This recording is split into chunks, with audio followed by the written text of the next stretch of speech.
Vene, chegou a sua hora, Vene Casagrande.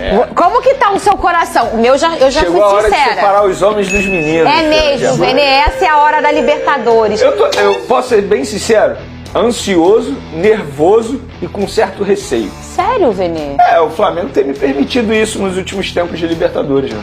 A fase de grupos da Libertadores, por exemplo, sabe quem foi o melhor treinador na fase de grupos da Libertadores? Quem? Chuta aí o nome. Paulo Souza. Eu ia chutar o sapo que não voa. Paulo Souza foi o melhor treinador na fase de grupos. De lá pra cá, o Flamengo vem se dando muito mal, dificultando muito a sua vida. Isso foi 23? 22? Não lembro. 22, pô. 22, era aqui. Libertadores no SBT. 22, olha quanto tempo. Tem muito tempo. Então o Flamengo vem se colocando nessa situação difícil graças a ele mesmo. Foi o que eu falei no meu vídeo lá no canal no YouTube e vou repetir aqui. Os jogadores se colocaram nessa posição e os jogadores têm que se tirar dessa posição.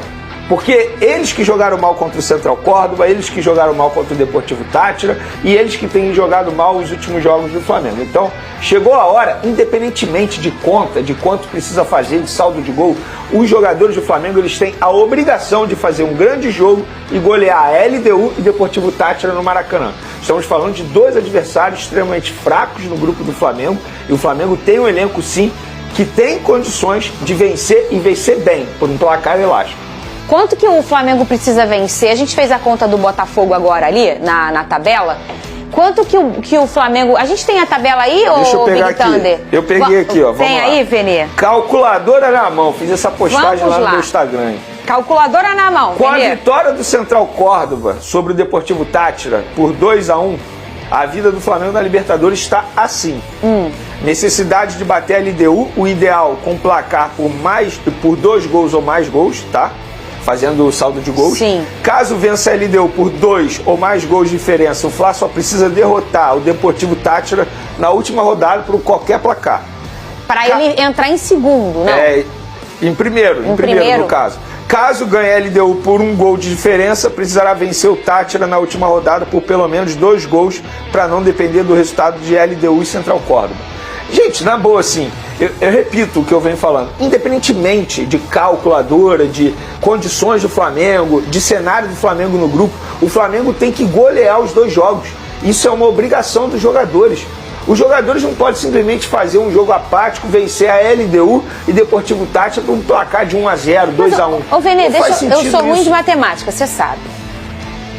Se ele vence o LDU, vai a 8. Esquece saldo de gol. Vai a 8, é isso. Vai a 8, né? Isso. E o último jogo é o Deportivo Táchira. Deportivo Táchira. Mas o Central Córdoba tem que perder ou empatar, aí tem que torcer contra, exatamente. Aí tem que torcer contra. Independentemente de saldo de gol, em algum momento o rubro-negro vai ter que torcer contra eles, né? Porque pra ser líder, eu tô falando pra ser o primeiro, Pra ser o primeiro. Ele vai ter que em algum momento ou empatar, eles já jogaram, então falta só um joguinho pra eles, né? Sim, um exatamente. Joguinho em Quito, esse jogo em Quito. O que não é um absurdo, a LDU ganhar no Central Córdoba. Não é um absurdo, até porque ontem eu vi o jogo Central Córdoba e Deportivo Táchira. E o que eu mais me questionei ontem sozinho foi como é que o Flamengo só ganhou de 1-0 o Deportivo Táchira e como é que o Flamengo não venceu o Central Córdoba em 2 jogos. O Flamengo teve 2 jogos para vencer o fraco time argentino. Gente, é isso, é um fraco time argentino. E o Flamengo não venceu.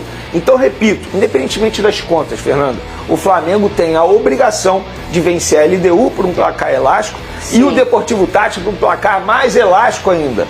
Porque o Deportivo Táchira é horrível. Os 2 jogos são no Maracanã. No Maracanã. Né? Inclusive para o jogo de quinta-feira, ingressos praticamente esgotados. Legal. Mais 60 mil pessoas. Só não vai esgotar porque o Flamengo foi obrigado a dar 4 mil ingressos para a LDU, que é o time visitante, e a LDU não vai esgotar esse setor deles, entendeu? Não vai esgotar? Não vai.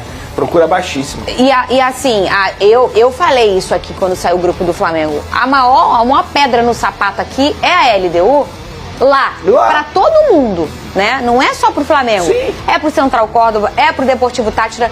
E fora um pouquinho também, porque a LDU, ela não é um time jovem que não tá acostumado nessa competição. É um time que tá sempre na Libertadores, é um time que tem uma certa tradição, então assim, não é um time bobo que... Tanto é que quando saiu o grupo aqui, a gente fez o cálculo. Sim. Beleza, você perder lá na altitude, aceitável. Aceitável. Só que eu imaginava chegar nessa quinta rodada da fase de grupos da Libertadores, o Flamengo extremamente tranquilo, já debatendo se poderia ser a melhor campanha da fase de grupos ou não. Porque o Flamengo teve essa possibilidade. E o Flamengo se complicou demais. E você passar em segundo é terrível também. Terrível. Porque você vai decidir fora de casa. E o histórico recente do Flamengo mostra que isso não é legal, né? Foi eliminado para o Olímpia, eliminado para o Peñarol. Então tem que passar em primeiro. Tem que passar em primeiro, tem que golear os 2 jogos e fazer bons jogos. Não é apenas ganhar, não. Tem que fazer bons jogos, uma apresentação digna para os torcedores do Flamengo que vão novamente, independentemente do valor do ingresso, colocar mais 60 mil pessoas no Maracanã. Falando desse jogo, Vene Casagrande, vamos relembrar os jogadores que não vão participar, que estão fora, né, por questões clínicas, e qual o time que para você seria o ideal? Lembrando, a gente repete, o Flamengo precisa vencer e o ideal é pensar também em marcar gol, né? A gente está falando de saldo de gol aqui nesse momento da Libertadores. Quem está fora desse jogo? Vamos lá, os 3 jogadores ausentes. O Plata, né, que a gente mencionou ontem, o Alan e o Pulgar. Esses 3 estão fora. Então fica a dúvida de como ele vai colocar o meio de campo. Se ele vai colocar o Everton Araújo primeiro volante, se ele vai colocar o De La Cruz e o Gerson como volantes, ou ele pode até mesmo improvisar o Léo Ortiz, que fez essa função muito bem feita, inclusive, nos tempos de Tite. Então, o que eu faria, pensando no placar... Ele já fez isso com o Felipe Luiz? Ainda não, né? O Léo Ortiz. Não, inclusive, o primeiro acerto do Felipe Luiz, na minha concepção, quando ele assume o Flamengo, foi pegar o Léo Ortiz e botar na zaga. Ali foi um baita acerto do Felipe Luiz e ele manteve isso até hoje. Então, eu acho que ele não vai fazer isso. Mas você faria? O que eu faria, pensando num placar elástico, eu colocaria De La Cruz, Gerson como volante, e botaria o Luiz Araújo no lugar do Gerson. Você não tiraria o Léo Ortiz da zaga? Não tiraria nesse momento, pensando no placar elástico. Perfeito. Agora, se ele quiser ter um primeiro volante mesmo, aí eu botaria o Léo Ortiz. Mas eu acho que ele vai colocar o Everton Araújo. Eu acho, porque ele gosta do futebol do Everton Araújo, ele sempre defende essa ideia. Mas isso, repito, é só um achismo, até porque não tem como saber, o treino do Flamengo é daqui a pouco, 3h30 da tarde. Então, conhecendo o histórico do Felipe Luiz, eu acho que ele vai de Everton Araújo. Mas a necessidade de gols, de fazer um placar elástico, eu botaria um time mais ofensivo, seria o De La Cruz e o Gerson. Eu não gosto do Gerson, mentira, eu gosto mais do Gerson aberto pela ponta, mas o Gerson faz muito bem a função de volante também. Então eu colocaria o De La Cruz, o Gerson e botaria o Luiz Araújo no time titular. Muito bem, você não acha que você mexer num jogador, por exemplo, eu acho aquela dupla ali do Gerson com o Wesley uma coisa fantástica. Sim. Você não acha que movimentando talvez você poderia até perder um pouco? Mas aí você bota o Luiz Araújo caindo mais pro meio também, entendeu? E aí você deixa esse espaço pro Wesley atacar. Dá pra você treinar isso, essa possibilidade. Mas repito, o Felipe Luiz ele tem várias possibilidades.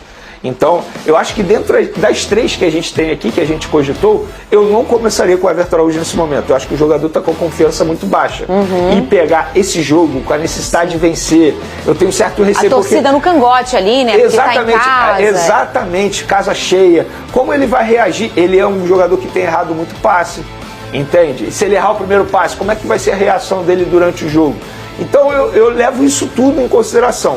E também a necessidade de gols. Com a necessidade de gols, um time mais ofensivo, De La Cruz e Gerson. Eu faria dessa maneira. Agora, se ele quiser ter um primeiro volante mesmo, para ter uma saída de bola, é o Léo Ortiz. Até porque a saída de bola do Léo Ortiz é muito melhor que a do Everton Araújo. E até porque, se isso acontecer, no lugar do Léo Ortiz fica somente o Danilo. É isso.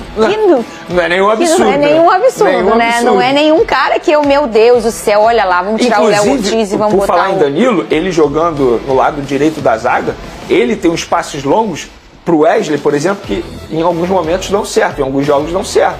Então, acho que isso pode ser uma possibilidade também, respondendo sobre a sua pergunta sobre o Wesley. É uma forma de você potencializar o Wesley do lado direito. Você não perde. É claro que hoje eu acho que o Léo Ortiz é o top 1 de zaga do Flamengo. Mas você não perde quando você o desloca para ser um primeiro volante, e ele faz isso muito bem. A gente nem nota que ele... Inclusive, ele foi convocado por Dorival quando ele estava jogando de volante. A gente nem nota. Aí ficou aquela dúvida se ele foi chamado para volante ou para zaga. Ele tem uma capacidade incrível, né? Sim. E aí você colocar o Danilo, não muda muito a qualidade. Muda porque a fase do Léo Ortiz, ela tá a ponto de seleção, né? Mas o Danilo também é um cara de seleção, é um cara experiente. E acho que a experiência para esse jogo vai contar muito. Você traz o recorte do menino Everton. É verdade. A experiência para esse tipo de jogo, às vezes, conta mais do que qualquer tipo de qualidade. A gente não está falando de jogadores experientes que não têm qualidade, Vini. Não, é isso. Acho que você mencionou muito bem, porque isso é uma das virtudes do Danilo.